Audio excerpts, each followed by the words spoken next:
Begin in just a moment.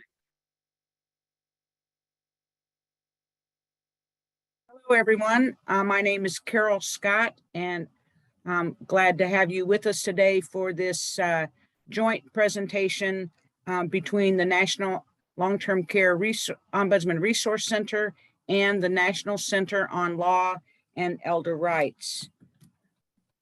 Please, next slide. Today's webinar is focused on collaboration between long-term care ombudsman and legal assistance providers when residents of nursing homes receive a facility-initiated discharge notice. When residents wish to appeal this notice, they have the right to have someone assist and or represent them at the hearing. We'll be hearing examples from Iowa, Michigan, and Kentucky. Want to point out that we have a chat box, and you're welcome to put things in there, your own examples, shout out to others. But we also have a Q&A file, and that's where we would like you to put your questions, and we will address as many of those as we can at the end of the, after the presentations today. So next slide. As I said, my name is Carol Scott. I am the manager of program and policy for the Ombudsman Resource Center. I was the Missouri State Ombudsman for 23 years and worked for 3.5 years for the Advancing Excellence in America's Nursing Home campaign. And I've been with the Ombudsman Resource Center for 6 years. And I live in Jefferson City, Missouri. Our other speakers today are Sarah Galvin. She is the directing attorney for Justice and Aging and Elder Rights team. She has over a decade of experience in legal services delivery and advancing elder rights initiatives for older adults. In her current role, she provides project coordination for the National Center on Law and Elder Rights. She also directs Justice and Aging's elder rights advocacy work with a focus on policies and approaches that are trauma-informed, equitable, and respectful of the lived experiences of the diverse population of older adults. Sarah is a graduate of the University of Notre Dame Law School and a member of the New York State Bar.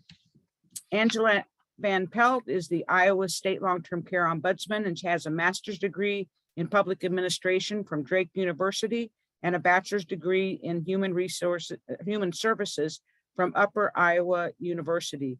Before joining the Office of the State Long-Term Care Ombudsman, she was the Iowa Department on Aging's Public Information Officer and Legislative Liaison. She has an extensive background in program administration and policy, including advocacy, legal and national policy research, public affairs, and strategic communications experience within both public and private sectors. Murray Phillips is the legal counsel to the Michigan Long-Term Care Ombudsman Program.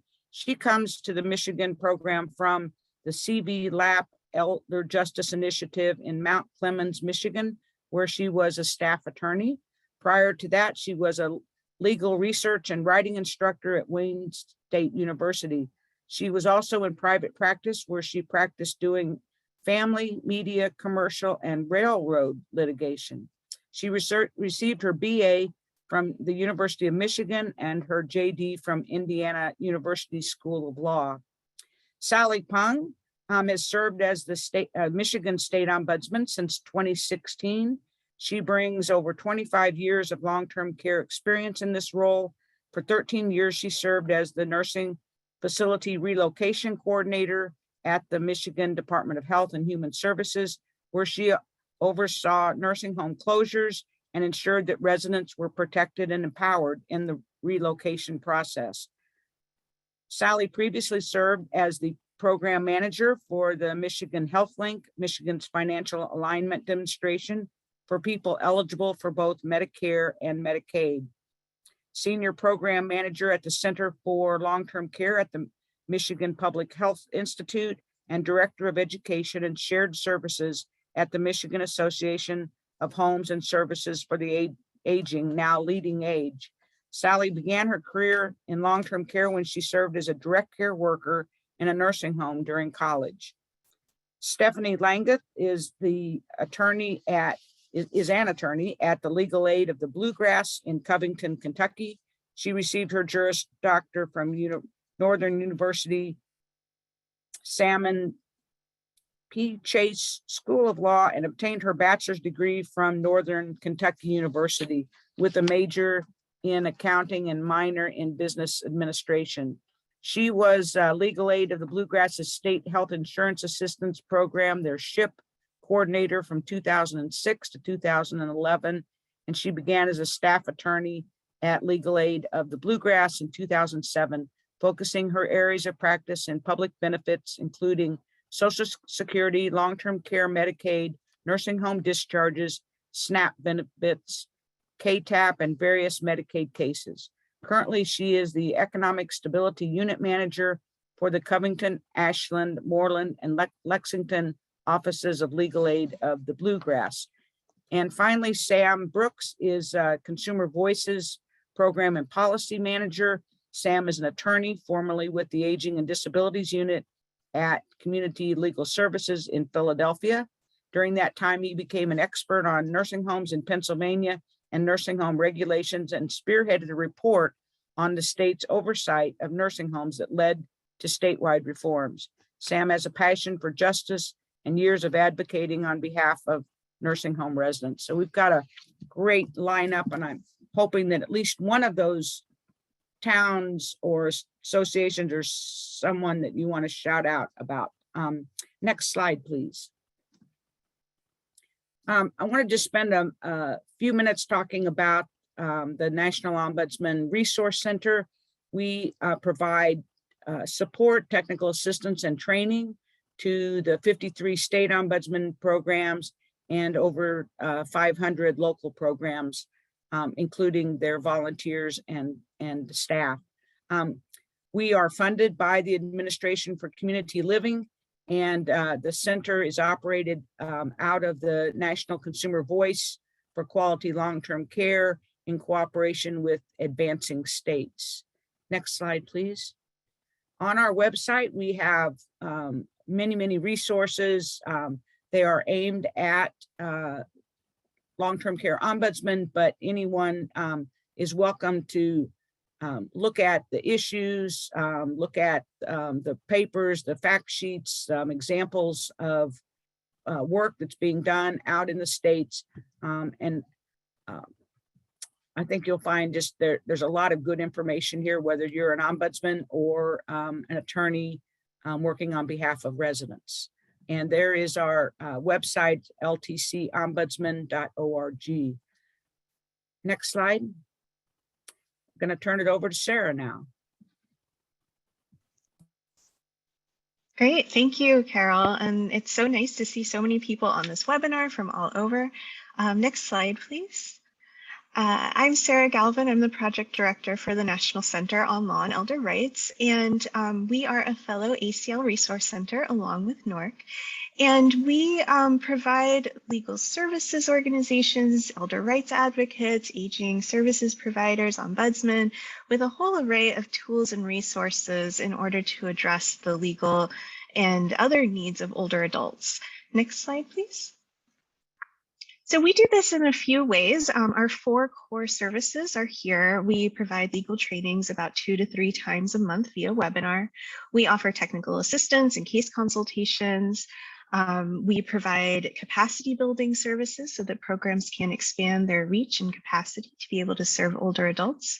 And we also disseminate information regularly, changes in law, things that the network would find of interest. So if you're not already signed up for our emails, please feel free to go to our website at ncler.acl.gov and you can sign up there. Next slide. So I'm just going to spend a little bit of time today providing a landscape of legal assistance for older adults. So for those of you who are not already working with a legal assistance provider in your community, we wanted to be sure that you have a framework for how you can find providers to potentially partner with on some of these cases.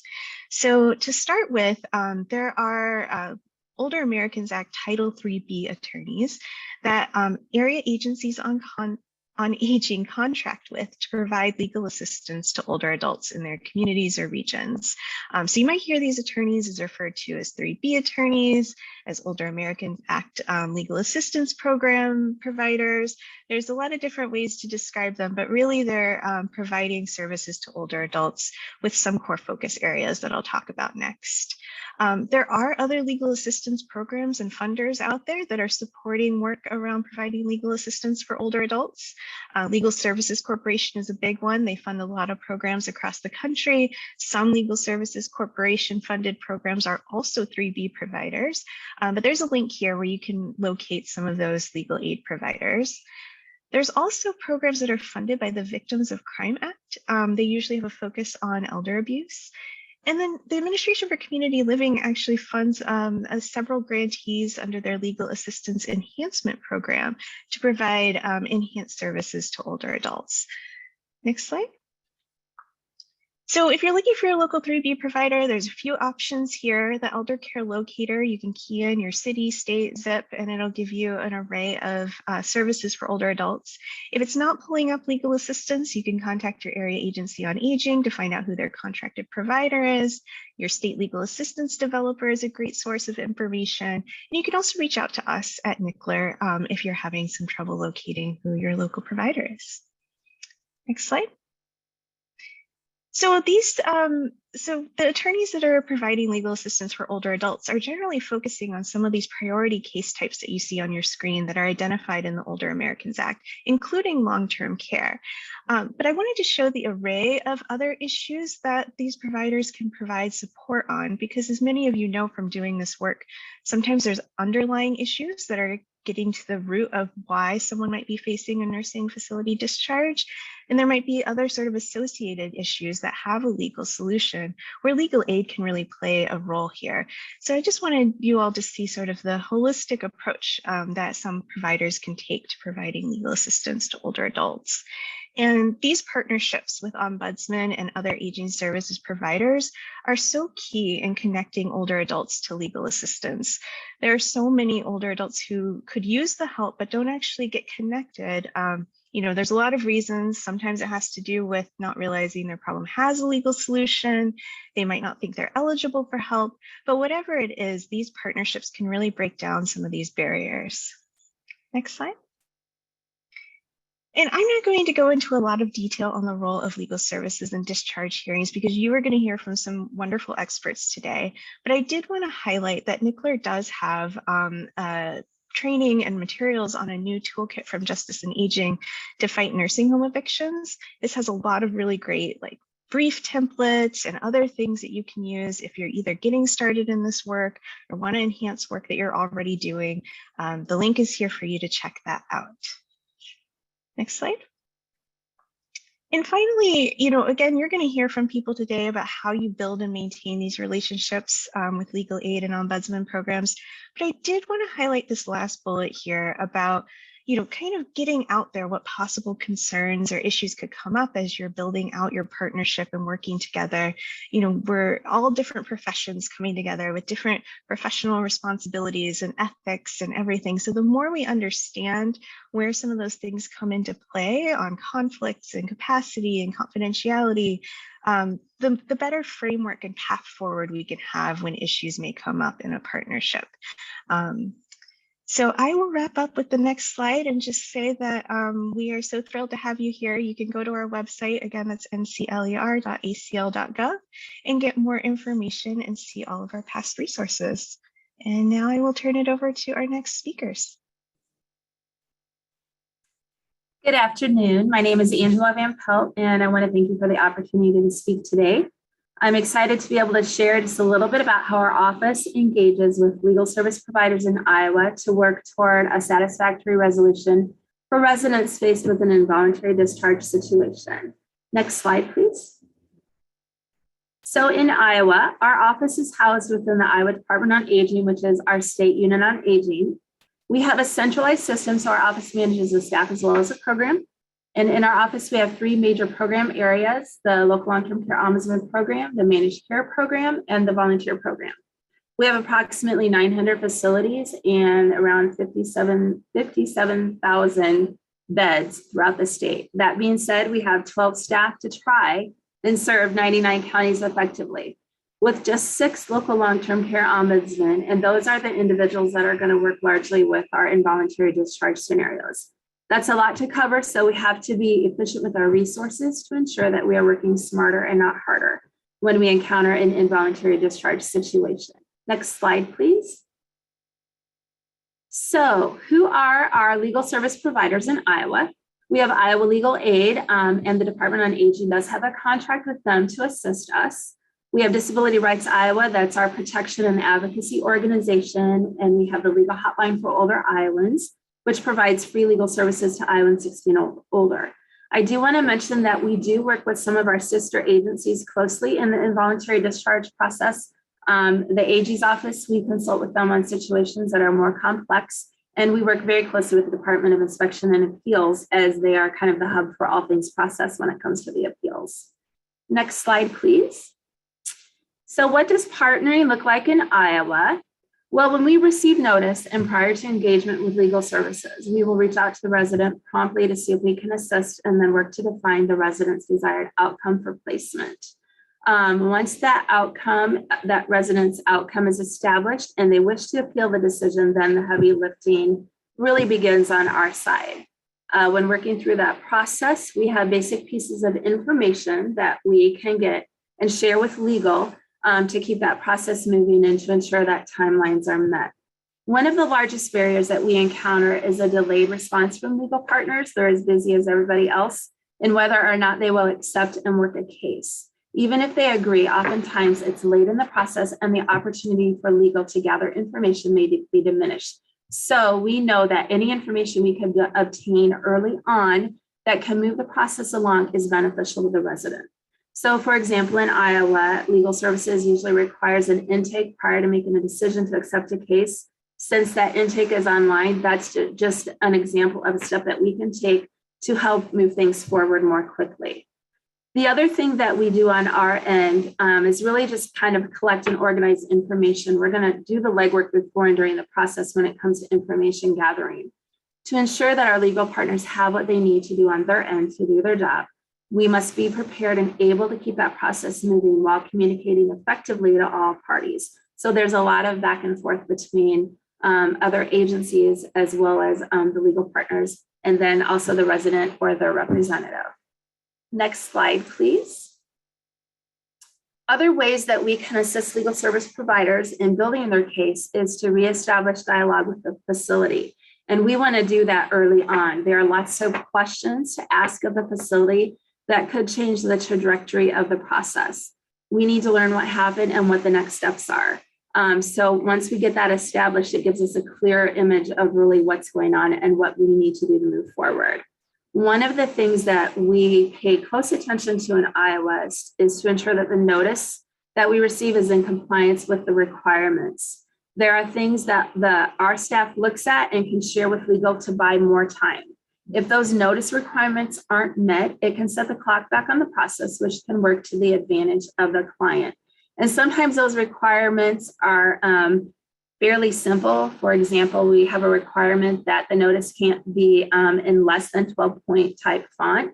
And sometimes those are easy things to just help buy us a little bit more time. So we want to pay attention to that. I do want to just emphasize that what we're seeing is that this turnover in facilities is definitely impacting the institutional knowledge of the facility's level of understanding of process. Our data, at least in Iowa, seems to indicate that we are doing more education to facilities in the involuntary discharge process than to individuals at times. So just a reminder, this might be a good opportunity as you work with facilities or work through this process to educate when you can. Another big thing that we're going to do is request the copies from the facility or resident program. That's going to include administrative records that might include something financial, procedurally, that would help us if it's a non-payment issue, what's going on and what happened. We're going to definitely look at the medical and social records because we need to ask the questions to determine if appropriate action has been taken that could have or would make that placement successful. So being able to get all of that information, or as much as we can upfront, really saves time on legal side as far as having to gather that. So I know I've gone through just a little bit really quickly, and I know that Michigan again is going to share a little bit more on detail. But I wanted to emphasize that the most significant part that our office plays in effective partnering is ongoing and clear communication and action. We want to make sure that everyone knows the important dates, and we want to make sure that information we have obtained has been shared and made available. And then, of course, we want to show support to the resident. We even have times during the hearings and the process that our staff is available via phone or through text to give information to legal if they need additional support. So in Iowa, we anticipate that we will continue to see an increase in complex involuntary discharges. We encourage you to embrace the opportunity for partnerships to ensure that residents stand the best chance possible to have a successful placement outcome. Thank you. Now we will hear from the state of Michigan. Thanks, Angela, and welcome from Michigan. I'm really delighted to be here today to be able to share with you a little bit about our process, and much of what I was going to cover does mimic what Angela's already shared. So I will start out by asking for the next slide, please. So in Michigan, we have what's referred to as the Michigan Statewide Advocacy Services, and this organization houses a number of programs that provide statewide advocacy, and two of them I wanted to highlight today. One is the Michigan Elder Justice Initiative, and within that program, we are housed, the Michigan Long-Term Care Ombudsman program. So I'm housed there as the State Long-Term Care Ombudsman. I have an Assistant State Long-Term Care Ombudsman, legal counsel, who you'll be hearing from in just a few minutes, and we have 20 local ombudsmen. So we serve over 110,000 people in over 5,000 licensed homes here in Michigan. Small but mighty. And another program of MSAS is the Crime Victims Legal Assistance Program, or CVLAP. And within that program, they have an elder justice program. They have 12 attorneys, again, statewide, and 2 managers. And we are going to share a bit with you today about how we coordinate our 2 programs. Next slide, please. But before we get there, I wanted to share a bit with you about Michigan's notification process. So in Michigan, we have a state required form that has to be used when a nursing home issues involuntary discharge notice to a resident. That form includes the appeal request form and contact information for the ombudsman program. This form must be given to the resident or their legal representative, the state survey agency, and the long-term care ombudsman office. So that form is distributed to all of those agencies and the resident. The state survey agency either accepts or rejects that notice based on how complete the notice is. I would say it's not necessarily review of the appropriateness of the discharge, but whether or not the provider completed the required data on that form. So when those forms reach our office, we track certain data points from that notice. And most importantly, we track if we receive the notice from both the state agency and from the provider directly, because oftentimes that gives us an opportunity to compare dates, and we can determine whether we were notified timely of that notice, which can help in an appeal. When we receive those notices, we forward those out to our local ombudsman so they can conduct follow-up with the resident and offer services. And I'll talk about that, about a high-level overview of what we do. So next slide, please. So I just wanted to share some data with you. So we started receiving notices actually in February of 2016, or 2018, I'm sorry, I typed in the wrong date there. So for several years now, we've been receiving those notices, and to date, we've received over 1,400 notices, and about 70% of them are for non-payment. And what our ombudsman will usually report back to us is that the homes are using that notice as a collection tool. That's a way to force payment, whether it's a patient pay amount not being made or a Medicaid application not being submitted. The homes are using that as an opportunity. We feel that that really has a negative impact on residents, and we prefer not to see that happening. And I just wanted to talk about the locations that are listed on the notices. Early on, when we developed the state form, many times facilities would list pending. We've got almost 660 situations that we recorded where pending was listed. And we now know that under the requirements from CMS, that's not acceptable. You have to indicate where the resident will be returning to. And of most importance to us are those 18 notices and 8 to shelters and the 8 out to hotels. We feel that residents coming out of a long-term care setting might be at more risk relocating to those settings. So those always get our attention. Next slide, please.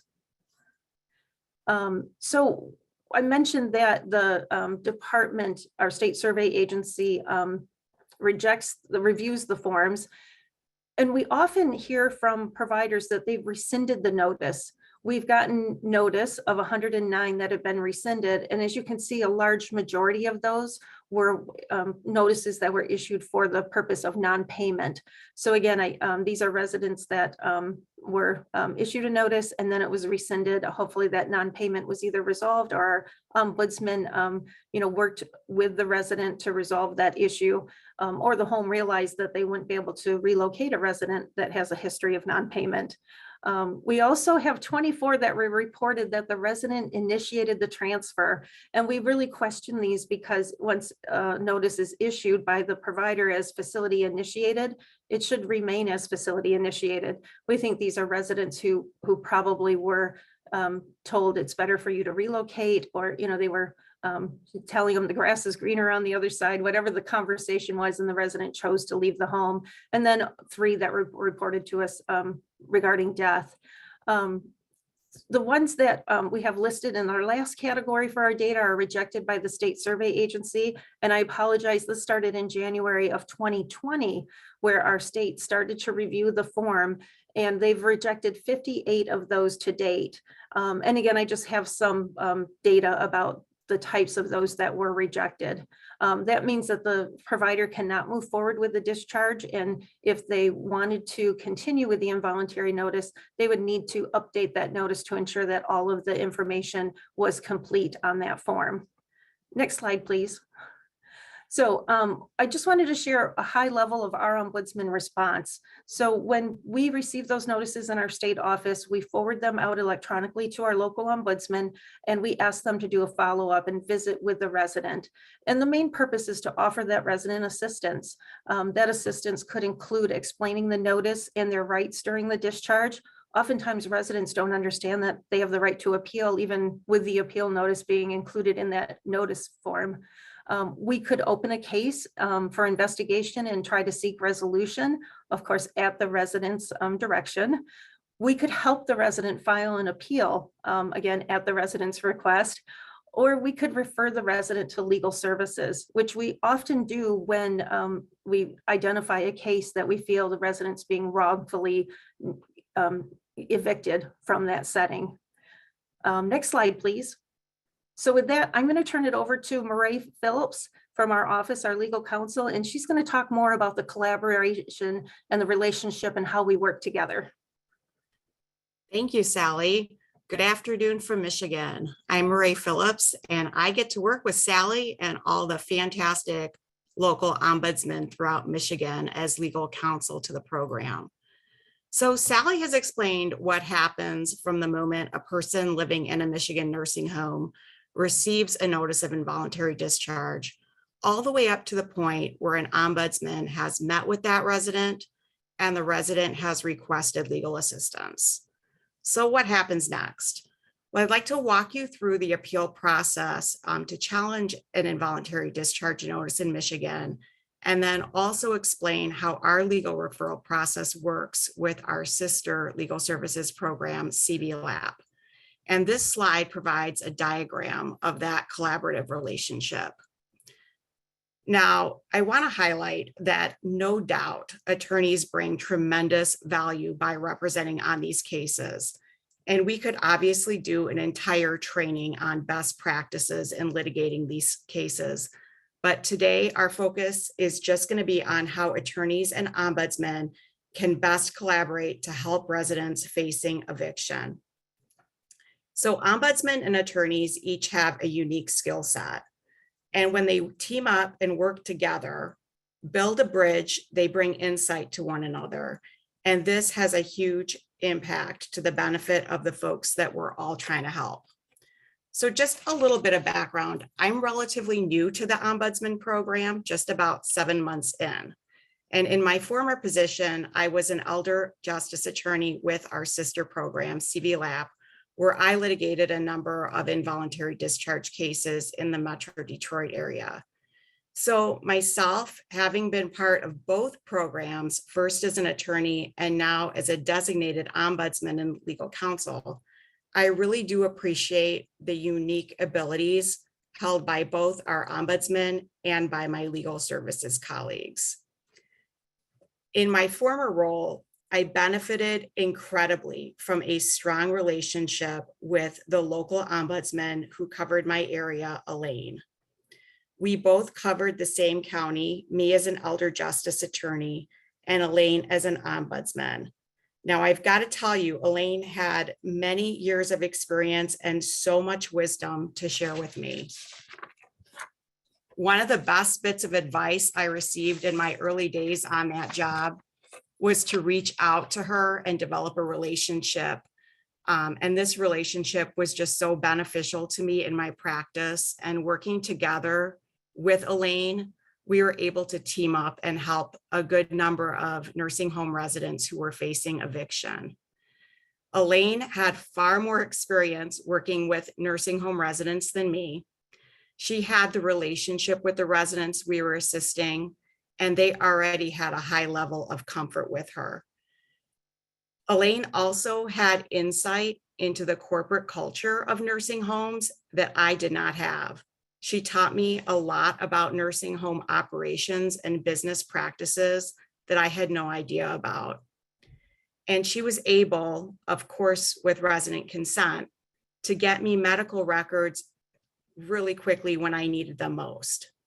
And obviously, she had a lot more experience reviewing medical records and understanding them, and the experience that I didn't have to even know what to look for in the medical records, such as resident care plans and progress notes. So attorneys on the call, be super mindful about taking steps to develop a strong partnership with your local ombudsman. This ultimately will benefit your clients who are living in long-term care. Now, as legal counsel to the program, I am able to support the local ombudsman while also staying engaged with my legal services colleagues, and I continue to help build that bridge between attorneys and ombudsmen. And this has become an ideal setup for referrals and collaboration. So based on our best practices in Michigan, I hope to give you some ideas today on how you can best collaborate and help the folks that you serve. Okay, next slide. So just a little bit about the appeal process for involuntary discharges in Michigan. After a resident receives a notice of involuntary discharge, the timeline for litigating these cases is super tight. As Sally explained a little bit ago, in Michigan, we have a state notice form, and the last page of that form is an appeal form. And it's typical for our ombudsmen who are assisting residents who wish to appeal their notice to help fill out this form and submit it to licensing. So the appeal request must be received by LARA, which is our state licensing, within 10 days of the date of the notice. And the request for a hearing does stay or put on hold the transfer or discharge pending a hearing decision, and those go to administrative law judges. But hearings come up real fast and typically occur within a week or two at most. Under Michigan law, hearings are to take place no sooner than 7 days after the appeal request is filed, but the ALJ is required to issue a decision within 14 days of that date. So this is a lightning fast timeline, And it incentivizes filing the appeal request on the last day possible rather than the first, because this gives our attorneys a little bit more time to prepare. Next slide, please. So knowing how fast the turnaround is on this, and these cases coming up quickly, we really needed a speedy referral process to get legal counsel on board. So let's chat about how our legal referral process to our sister program works in Michigan. So the CVLAP team has developed this form and we're sharing it today, and we can provide it as a handout as well. An ombudsman who's assisting a resident facing eviction can complete this form and email it to their assigned CVLAP legal services attorney directly. Of course, this assumes that the resident has asked for legal help and the ombudsman has that resident's consent to make that referral. And the federal LSC regs do allow for direct ombudsman referral to legal services. So really, this referral process could work for almost any legal services program. And I am copied on the referral emails as well, so that I, as legal counsel to the program, can facilitate and make sure that things move along as expeditiously as possible. And then I'm available also to offer any support that the receiving attorney needs.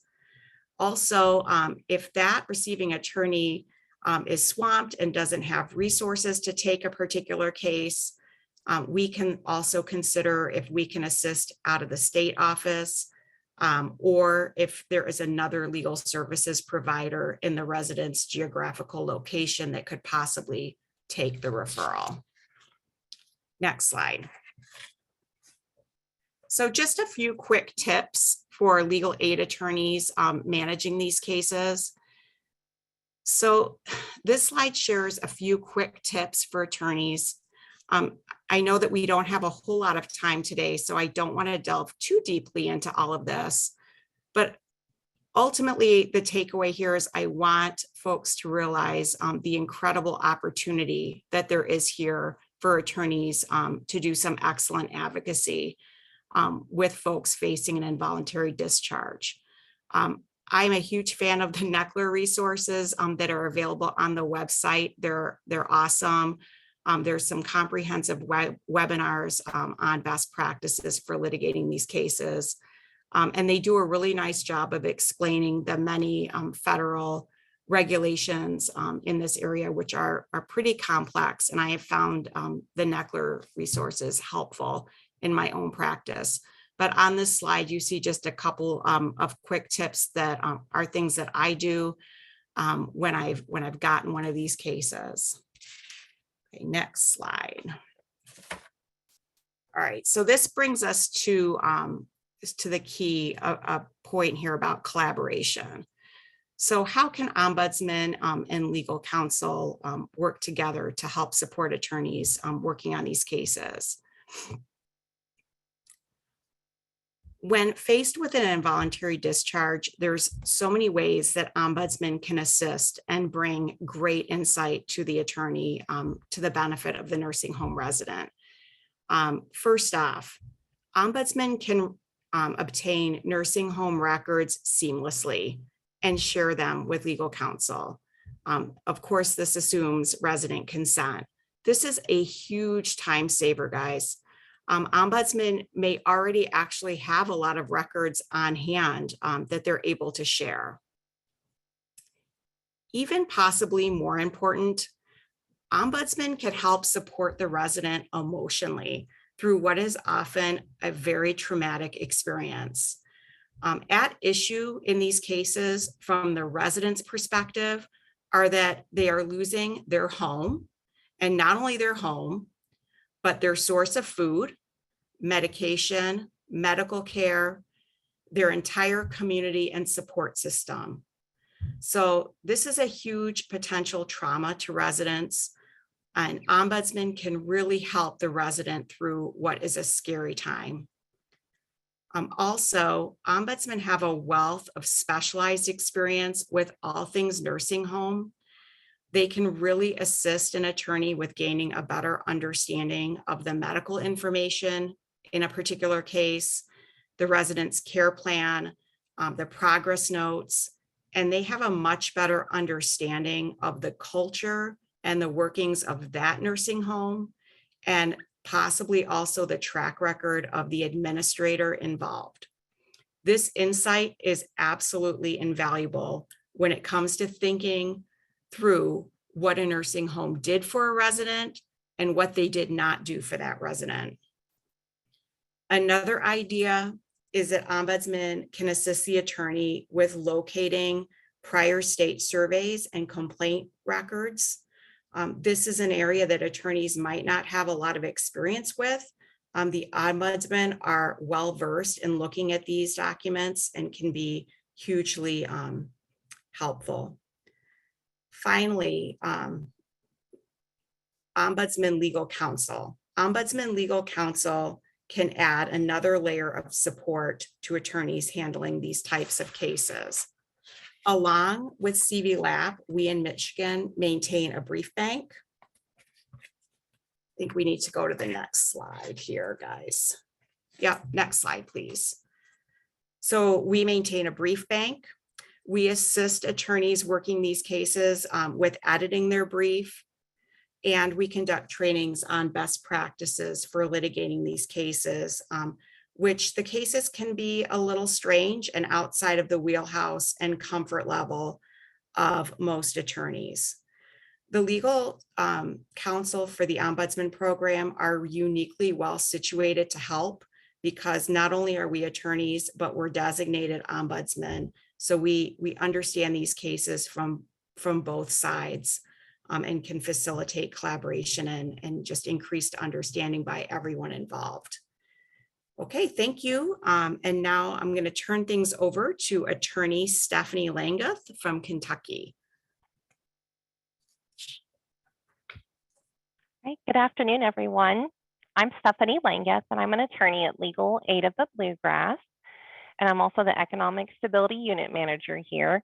My office is based in Covington, Kentucky, but I supervise and work with staff in our Ashland, Moorhead, Lexington office in Kentucky. And our legal aid is just one of 4 different legal aids in Kentucky, and we serve 33 counties. So my goal today is just to provide you with an example of how the Long-Term Care Ombudsman program works with Legal Aid of the Bluegrass. Go to the next slide, please. So Kentucky is structured a little bit different from other states. We have our Kentucky Department of Aging and Independent Living contracts with the Nursing Home Ombudsman Agency to operate the state Long-Term Care Ombudsman program. And Kentucky has 15 district ombudsmen affiliated with area agencies on aging and independent living who coordinate with ombudsman services along with the state long-term care ombudsman. Some of the areas on agency and independent living organizations contract with other agencies, such as a legal aid or another type of nonprofit, to provide the long-term care ombudsman program. The next slide, please. So Legal Aid of the Bluegrass has the contract for 2 district ombudsman programs, and the collaboration is seamless between the ombudsman program and the legal aid attorneys, because once a person is a client of the Legal Aid of the Bluegrass Long-Term Care Ombudsman program, they already have had an intake completed, and they do not have to wait for service, as the ombudsman can directly assign the case to an attorney when it is needed. The Legal Aid of the Bluegrass Ombudsmen are also experts in identifying other legal issues that an attorney can assist with, such as drafting power of attorneys, revocation of power of attorneys, living wills, identifying financial exploitation, and long-term care Medicaid issues.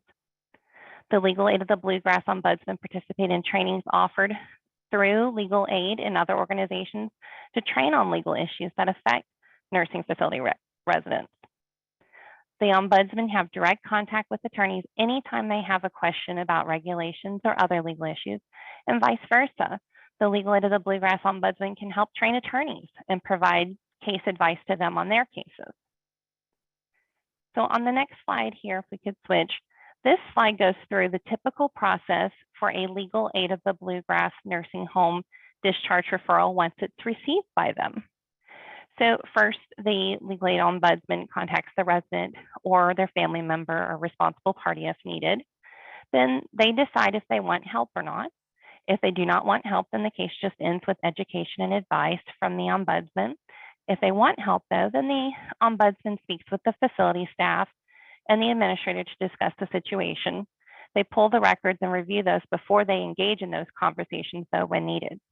If it is a behavior case, they review the care plans and medical records to make sure they are being followed. They tell the facility if they feel the care plan has not been followed, or if the client has received inadequate care that might have caused the issue which resulted in the discharge notice, in an attempt to get the facility to rescind the discharge. If the facility refuses to rescind that discharge, then the case gets assigned to an attorney. The attorney works with the Long-Term Care Ombudsman to get the appeal paperwork signed, and the attorney files the appeal. The attorney collaborates with the ombudsman to work up the case. If it is a discharge for non-payment issue, which most of our discharges are, then the legal aid of the Bluegrass ombudsman advocates on the resident's behalf to complete the Medicaid application if needed. They work hard to develop relationships with facilities, though, so they can get notification of any financial exploitation or Medicaid issues before the facility issues a discharge notice. It always helps us to handle that issue in advance before we're under the time crunch of the discharge case. And then if the ombudsman cannot get the Medicaid approved, they can directly assign the case to the legal aid attorney to review if there is a wrongful denial of Medicaid or a wrongful imposition of transfer of resource penalty period or any other issue that can be appealed. On the next slide, we talk about what we work with other district ombudsmen, so that are outside of legal aid. So they get a notice of the discharge from either the state long-term care ombudsman, the nursing home, or the resident's family member. And then they do a similar process once they've been asked by the family or the resident to be involved in the matter. They investigate it and they try to see if they can get resolution. And what might differ would be whether that ombudsman files an appeal themselves and then refers the case to legal aid, or if they go ahead and send the client to the legal aid to file an appeal. So that would vary based on which district ombudsman office it is and which legal aid it is. So really the key for all of this is collaboration. Each district ombudsman should have a relationship with the local legal aid staff who handle the discharge cases, and the ombudsman and legal aid should decide when a referral is necessary and plan on who is going to file the appeal. That way no resident misses a filing deadline. So in Kentucky, luckily we have 15 days to file an appeal, but still that's a really fast process. And like they've mentioned before, the hearings can be scheduled very quickly. So it's always good to delay a bit on filing that appeal. So this is very similar to some things that have already been mentioned, but some of the things that the ombudsman provide to legal aid attorneys are that they are boots on the ground, and they provide details that would be impossible for the attorney to know. I know in my whole career, I have really depended upon ombudsmen to help educate me, to help me really understand what I need to know to provide the best service that I can. You can read and study the law and look at cases, but nothing tells you more than somebody who's actually in that nursing home, who's seen that client, who's worked with the administrator or the staff, and they have experiences that can't be replaced by an attorney.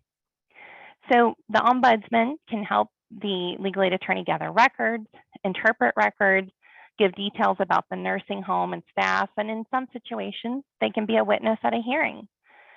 And the ombudsmen are not always present at the hearings, but we do ask them to participate when they have testimony that would assist the resident. I have been lucky, and so have many of my colleagues, to settle most discharge cases prior to a full evidentiary hearing. Kentucky does not have standardized discharge notices, and the administrators frequently do not write adequate notices. So we get many cases summarily reversed due to those notice deficiencies. And most recently, during the state of emergency, due to the pandemic, Kentucky issued a moratorium on nursing home discharges for non-payment, and that stopped most discharges from being issued during the pandemic. In fact, in 2021, we only had 5 discharge cases that ended up being handled by an attorney that went to a hearing level, and we won all of those cases. On the next slide, I'm going to talk with you about how Legal Aid of the Bluegrass collaborates with the Long-Term Care Ombudsman, mostly on nursing home discharge cases based on behaviors and nursing home dumping cases. So a recent example that I wanted to talk about with you is how the Ombudsman contacted Legal Aid after they filed an appeal for a discharge due to a nursing home allegedly not being able to meet the needs of a resident, but they were really discharging the resident due to the resident's behavior. We knew this because the Ombudsman knew this and told us about this. The Ombudsman referred the family to call Legal Aid, and after the family contacted Legal Aid of the Bluegrass, we completed an intake. The case was assigned to an attorney, and the attorney got permission to speak with the Ombudsman and reached out to the Ombudsman to obtain a copy of the discharge appeal. The Ombudsman was able to provide details of their involvement and knowledge about the situation, and that information helped the attorney to realize that the facility just wasn't approaching the resident correctly and were causing the resident to have adverse reactions. On the next slide, it goes more in detail on here that the Long-Term Care Ombudsman had attempted to get the facility administrator to rescind the discharge before they got Legal Aid involved, but the administrator was not willing. The Ombudsman tried to connect connect the facility with training to help them work with residents with dementia, but the facility declined the training. The Ombudsman kept detailed notes about the conversations with the staff from the facility. The Ombudsman also attended the personal care plan meeting at the request of the family due to the suggestion of the attorney and tried to assist in setting up an effective care plan. The Ombudsman testified at the discharge hearing about their involvement in the case, such as their meetings, conversations about the resident, and they shared their opinion about things that could be put in place to help the resident to not have behaviors. The detailed notes from the Ombudsman were vital because one of the requirements for a facility to be able to discharge a resident due to not being able to meet their needs is that they have to document that they tried everything to meet those needs. It was clear that the facility was not willing to attempt to meet the resident's needs and just wanted the resident to be gone from the facility. The Ombudsman's testimony was helpful because the hearing officer could hear the suggestions the Ombudsman made and the attempts the Ombudsman made to encourage the facility to meet the resident's needs. I depend on the Ombudsman to get a full understanding of the situation in behavior discharge cases. The Ombudsman have experience with similar situations and can come up with ideas from previous experiences to have a plan and to make the situation work for the resident. And it's a great collaboration, and that's why we have so much success in representing residents of nursing facilities. I'm going to pass this on to Carol. Thank you all so much. Just guys, there are so many things, and lots of talk in the chat about how different the states are. One of the purposes of this webinar is to hear, or was to hear from states that do have a good relationship, and then to encourage all other states to do that same thing. So if you are an ombudsman and you have a question about what's happening in your state, I recommend that you speak with your state ombudsman and find out that information. Next slide, please. Sally, did you want to jump in? Okay. So this first resource is a brand new resource that the Ombudsman Resource Center put out just a week ago. It's called Representing Residents During Nursing Facility Discharge Appeal Hearings, the Basics. This starts with encouraging people to look at the Enhancing Your Advocacy Toolkit. This is a 58-page document, so before you start to print that out, you might just want to look at it online. It goes into great detail about, well, actually, I'm going to talk about it just a little later, so we'll wait to get to that page. So this document is really talking about the basics of appeal hearings and the role of the ombudsman. We have key points about the discharge appeals. First, starting with the fact that, of course, residents have the right to appeal a discharge, and that states must provide a system for residents and facilities to appeal those transfers and discharges. And that's where the training and information sharing between the state ombudsman and local ombudsman, either paid or volunteer, is so important that to make sure that everyone understands what the process is. And the fact that the resident or the nursing facility is not supposed to discharge a resident while it's in a hearing status. So if there's a pending hearing, they're not supposed to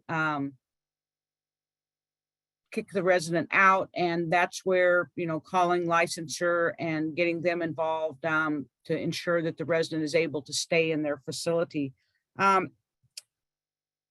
And there's also the right that if a hearing is found to not be in favor of the resident, that there is to be within each state a second way or a second appeal that a resident can do if they really want to push the issue. This basics document then talks about who can represent a resident at the discharge hearing. In addition to the ombudsman, obviously, an attorney, like we've been talking today, but it could also be a relative or a friend. Representing a resident at this hearing does not mean that if you're not an attorney, that you're practicing law at all. It's just in the rules, it does say that these are people who can speak on behalf of the resident. And as has been said over and over today, ombudsmen don't do any of this work until they've spoken with the resident or their representative and gotten their permission to forward the issue. In addition, in this document, there's questions that we pose that people might consider prior to the hearing, like, can the resident attend the hearing in person? Is there a video conference option? Are there witnesses that could be called to strengthen the resident's case? Those are just some of the questions that people might want to consider before the hearing. And then prior to the hearing, make sure that the resident understands in a factual and realistic manner how the hearing will be held, and then gathering those facts, as it's been said by several of the speakers, as well as information that the provider might use, and then to review those documents, such as the discharge notice, relevant regulatory sources like the State Operations Manual Appendix PP, the critical element pathways. And again, if any of these things I'm mentioning don't ring a bell, that might be an opportunity for some training or education from your state ombudsman. I seem to have, oh, there we go. Okay. In addition, you need to determine if witnesses will be called, and if the individual presiding over the hearing is known. Check with other ombudsmen to see how that hearing officer handles hearings and any tips for advocacy. Ensure that all the facts that you want to present during the hearing are ready to submit verbally or in writing. And there's then a section on during the hearing, what to do. And for ombudsman, obviously this is, you are in the role of representing a resident, the same as you do for any other of your duties. You are there as their advocate. And after the hearing, there are some tips on what to do within this document, and then some resources. So I encourage you to, and we will, well, you have the next slide, or yeah, thank you. So is there a slide? Can you back up a slide?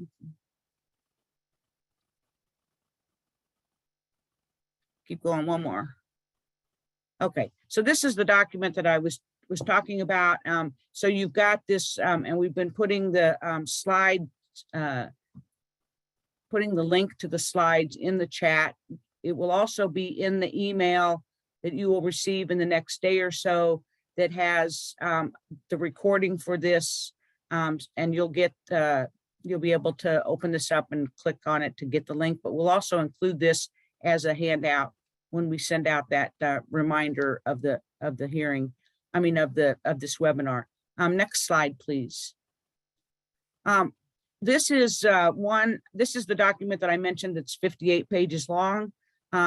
This has is wonderful information for ombudsmen, but any of you attorneys that are out there, you might want to skim through this.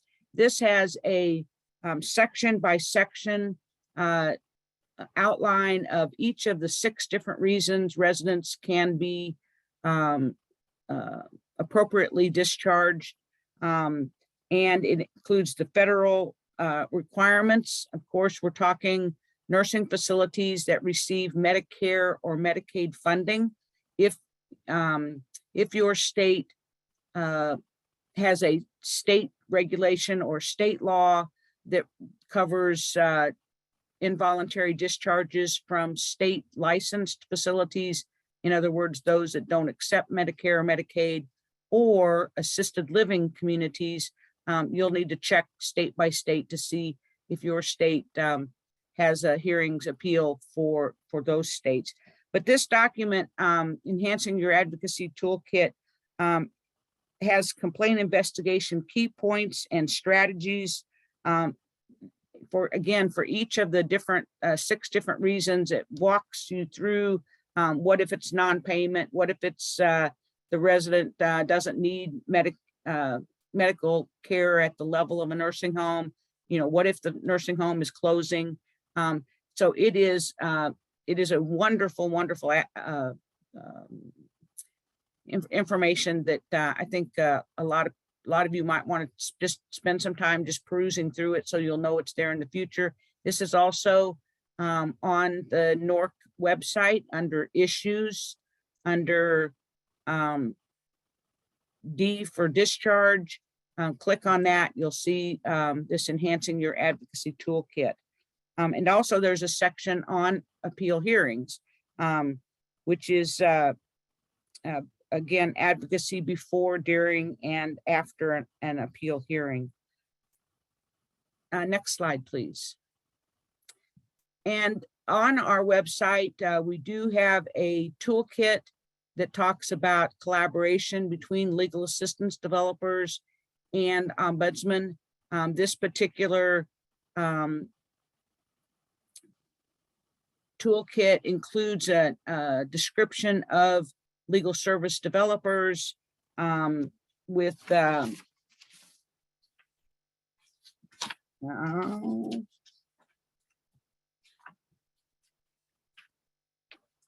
okay, see, this is what I get for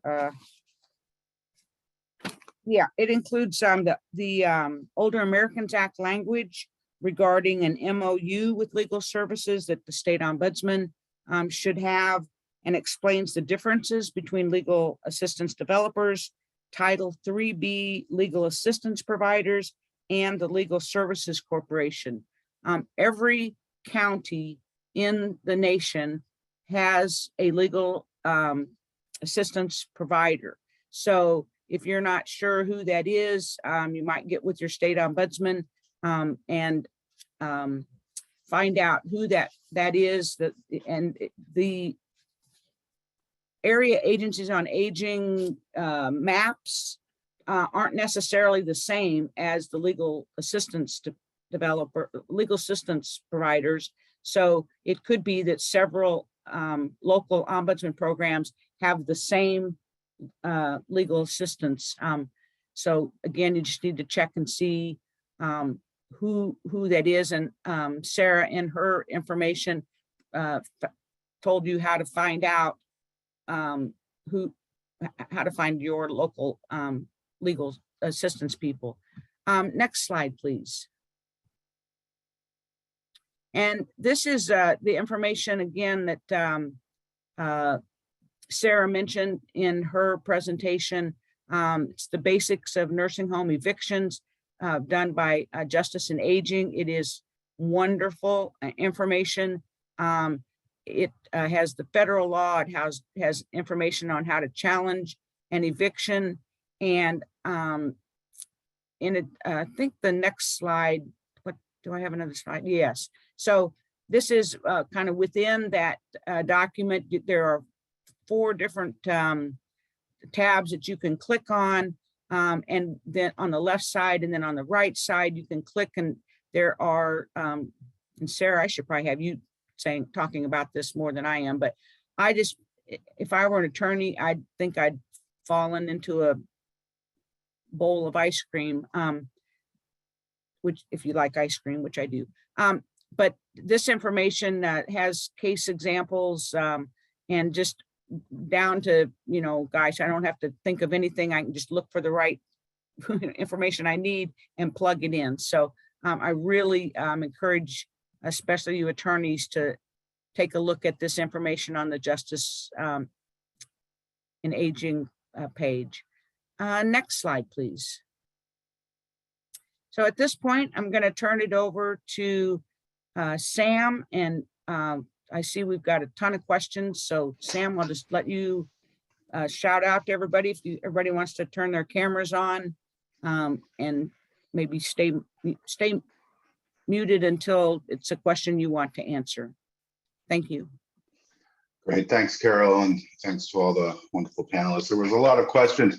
As you can imagine, there was some very specific questions about states, and obviously, as Carol just explained, there's varying regulations depending upon the facility.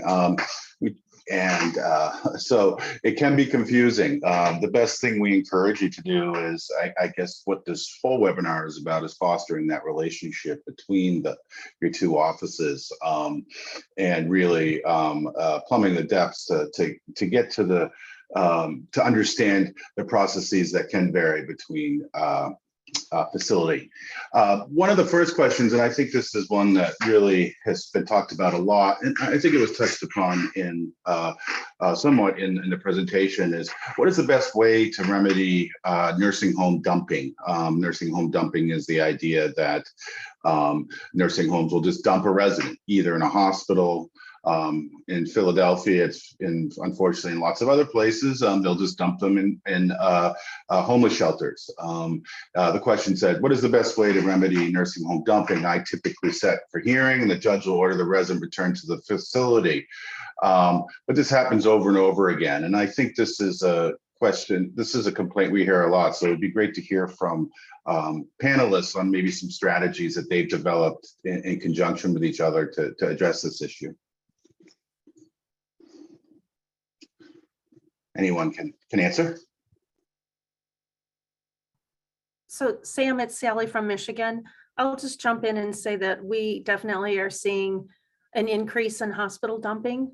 I think that there's some lack of understanding about the appropriate notice. When a resident is transferred, you're supposed to give notice, notify them about bed hold, give them the opportunity to return to the home. And we're finding that facilities just aren't following that process. Once they're out the door, they're discharging them.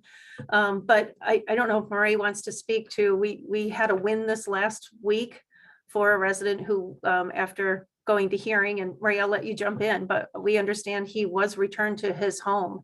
But through that process, we were very concerned about retaliation.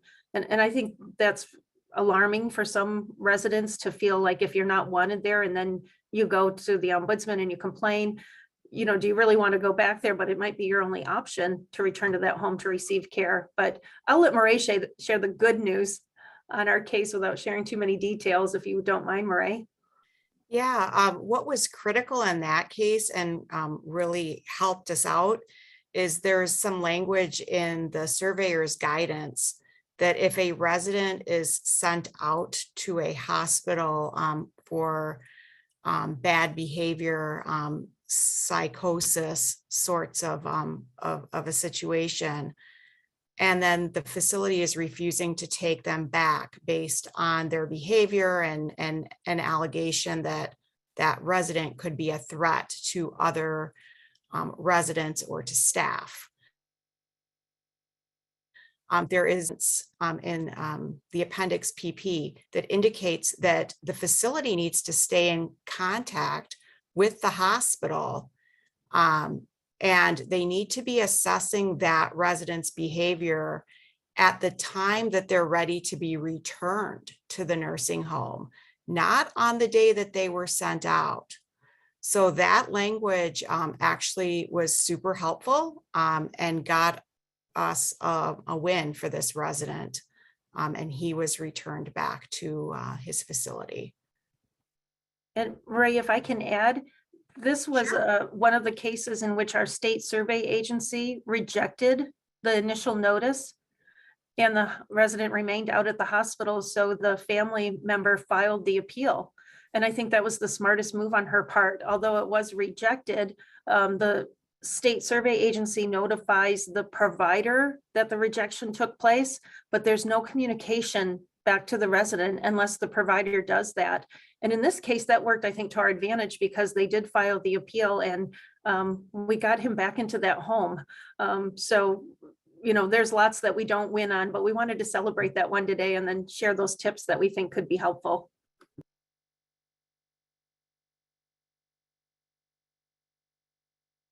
Did anyone?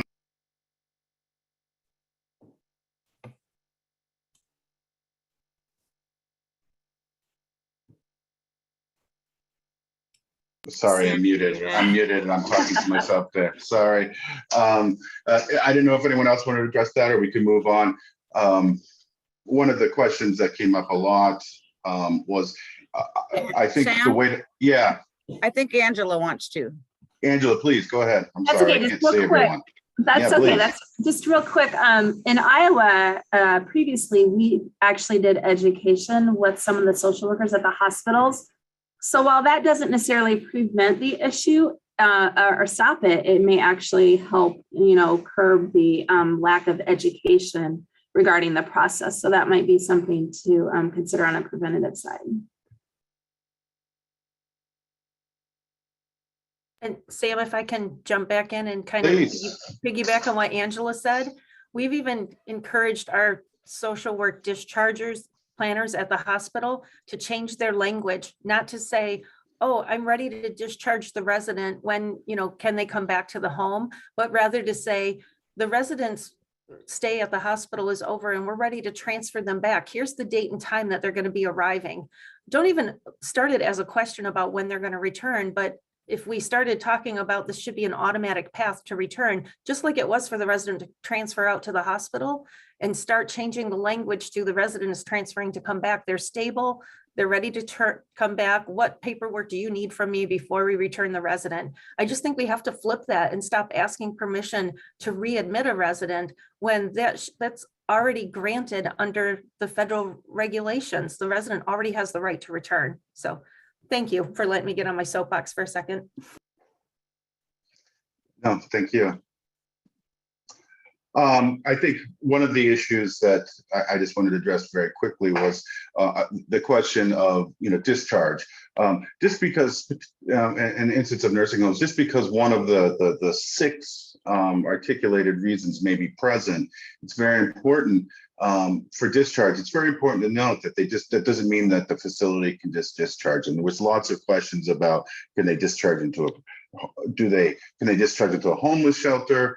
Do they have an obligation to find housing? And yes, the nursing home regulations specifically address safe discharge, and safe discharge is to a place where a resident can thrive. So there's 2 components to every discharge. 1, do they meet one of the requirements? And 2, is it a safe discharge? And I think that's important to highlight. Other questions. What do ombudsmen have jurisdiction over privately owned facilities, such as memory care facilities in the community? And I guess this will be a question for ombudsman on the line.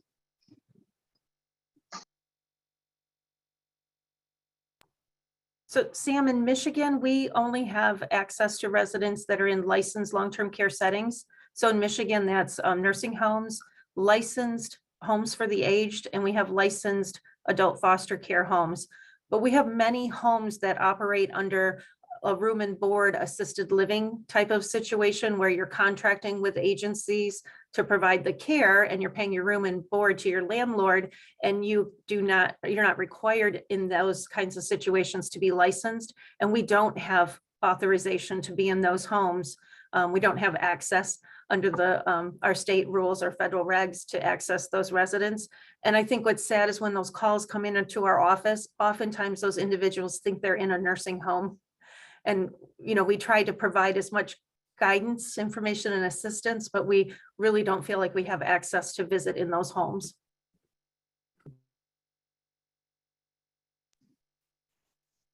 Great. Thanks, Sally. So Sorry, Jay, go ahead.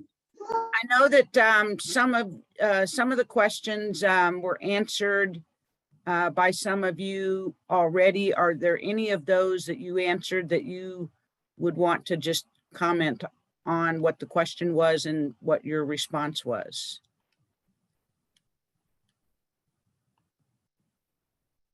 And so let me ask, for those of you that have volunteers in your state, how involved or what involvement does the volunteer have in this whole process of knowing about the notice, knowing whether or not it's appealed, asking that something be appealed? How do you involve your volunteers, if you do? Sally or Angela? I would say in Iowa, generally the volunteer may know about that discharge process, but really that would be probably an issue that we more than likely would defer on to the local to deal with that process. It would depend a little bit on the comfort level of the volunteer. And I think they're largely uncomfortable with that issue and process. So our locals generally will handle that. Yeah, Carol, we would handle it the same way here in Michigan. It's most likely our paid ombudsman who would respond, but we also want our volunteers to be aware of involuntary discharges in case they come across residents who've been told that they have to leave. That way, they're knowledgeable enough to reach out to the paid ombudsman and say, I heard this today, what can we do to help this resident? That's my understanding how it's handled in most states. The whole discharge notice is very complicated. And while volunteers can do extraordinary things, it really probably is best to let the staff handle this, especially if it's going to go to the next step of having a hearing on it. But it's probably worth noting that like both of you are saying, is that in order to know that there's an issue, to know that there's a hearing, to know that there are attorneys, maybe that every ombudsman, whether paid or volunteer, needs to understand kind of what the system is, how it works in my state, which residents, what do I do when I hear this? And what can I tell them without promising, obviously, special things, but this, I think, has been very helpful. Carol, there's another question I think that just came up that I thought was interesting. Do residents in your state have tenancy rights under landlord-tenant law? Evaluating a possible lockout matter under our state's landlord-tenant law on behalf of a patient who's been dumped at the hospital pending the outcome of his appeal. Any experience with this? I'm not saying that you will, but I thought that was an interesting take on this issue. Not in Kentucky. They go by the discharge regulation, not a landlord-tenant relationship. Same in Michigan, although I have contemplated that argument when it comes to adult foster care homes. Yeah, I think that might be something that's more common where federal or I imagine state regulations will apply, but where federal regulations do not apply. I know during the pandemic, there was some discussion, and I think even in Chicago, about trying to treat residents as tenants to avoid discharges. But that would more likely be on a very local level. And generally, it's always going to be, at least in nursing homes, the federal regulations. Sorry, Carol, I didn't mean to cut you off there.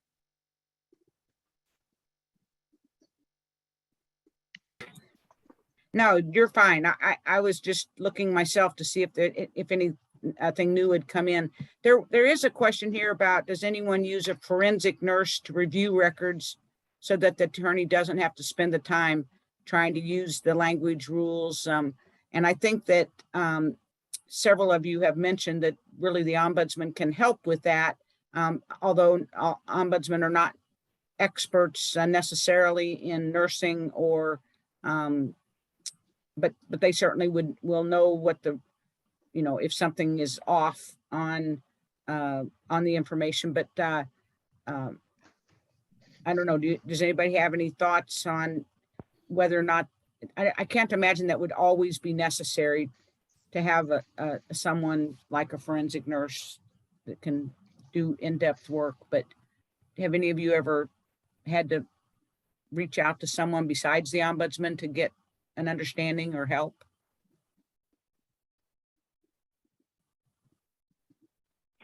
I would just say that if we don't have the funding to hire someone to do something like that, so that's why we rely on the ombudsman if we need help. But like you said, they're not always nurses and they can't always help with that. So if there are any forensic nurses that would like to volunteer, your local legal aid would really appreciate it. So please feel free to send them our way. We always need, people to volunteer for us. It does not always have to be attorneys. Absolutely. And Sarah, can you tell me, you obviously have pro bono attorneys that you are educating on this. Is there a best practice on how to help a state find attorneys that might be willing to do a hearing every once in a while with no pay? Yeah, I'll say that a lot of states and regions do have volunteer lawyer programs that, are kind of very skilled in getting volunteer lawyers on board and getting them trained. So if you are interested in thinking about how, these types of cases could be handled in that way, I would say work with those programs because they might be able to set up a CLE or something to kind of draw in some volunteer lawyers, get them, trained on the basics with some of these great resources that Consumer Voice and NORC has and that we have. Use them, please, if you're thinking about doing these trainings, and kind of build that capacity and expertise in the pro bono force. I think is probably the easiest path to start to do some recruiting. Thank you. And I do want to re-mention what has been said multiple times, which is that for the ombudsman, the resident is the client, is the voice that is listened to.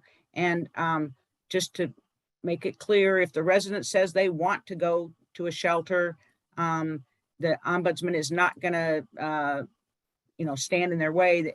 They're going to maybe be worried for them, but we go based on what the resident wants, and that is our bottom line on any case that we work on. So just to clarify that, I want to thank all of you. I want to thank the speakers. I want to thank the NORC and Consumer Voice staff in the background for helping out. And especially want to thank those of you that listened in, wrote questions, chatted in the chat. I hope that some of the information that's been provided today will be helpful to you. I hope to hear about lots of new collaboration between legal attorneys and the Ombudsman program, and most of all to hear that residents are having their rights protected all the way through the process. So thank you all for being here, and As soon as this webinar ends, you will have the opportunity to fill out an evaluation, and we hope that you will take the 2 minutes that takes to let us know. So thank you all, and have a great rest of your day. Goodbye.